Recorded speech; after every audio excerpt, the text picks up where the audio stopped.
been a while since I've done one of these videos. I've gotten some interesting things, I just haven't gotten around to showing them, but these are just too intriguing. Now here I have a pair of Russian silver serving spoons.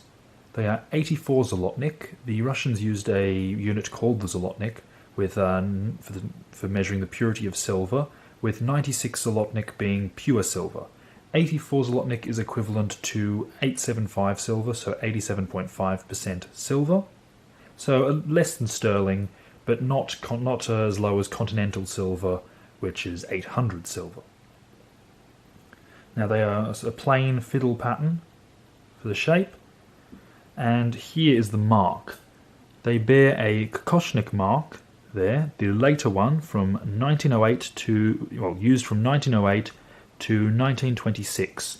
So it covers a tumultuous time in Russia. I'd imagine these are probably from the earlier part of that period. I can't imagine many people requiring silver serving spoons in the middle of a revolution, but who knows. The earlier mark had the lady facing to the left, this mark has the lady facing to the right, and the 84, well, in front of her face on the right. There's also a very tiny mark, a very, very tiny mark to the left of her head, which probably won't show up, a little Greek character, and that marks the city that the item was assay tested. In this case, there's a delta, which represents Moscow. To the left of that, there is a maker's mark of MRR in Cyrillic. Unfortunately, I couldn't find the makers on any database that I have access to, so it might be in a book somewhere, it might be somewhere in a Russian archive, but I can't put a name to these spoons, which is unfortunate because they're very nice. I'll just give you an idea of the size. So they are about 8.5 inches, which is 21.5 centimeters. Again, they're nice, simple, sturdy pieces. I do like they have a nice feel to them. While they are serving spoons, I like to use them just to eat my cereal. You can see here. It's just so nice to use a piece of history rather than your average everyday stainless stuff.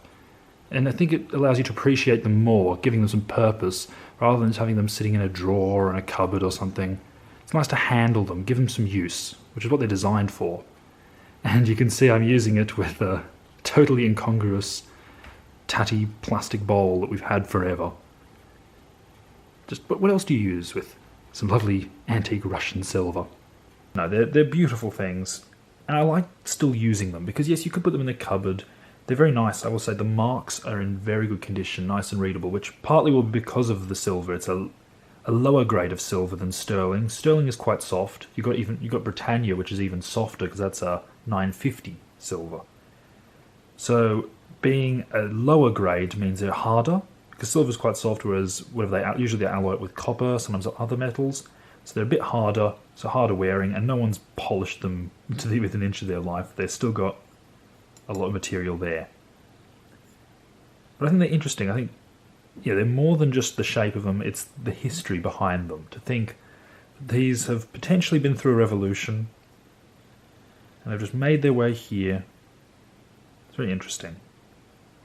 Well, I hope you found that interesting. Oh, I found it interesting, so I hope you did.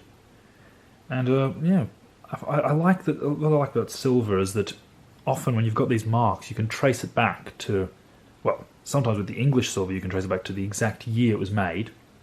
But this you can give a pretty close era, a few decades. I think it's interesting to think where it's been. Well, there you go.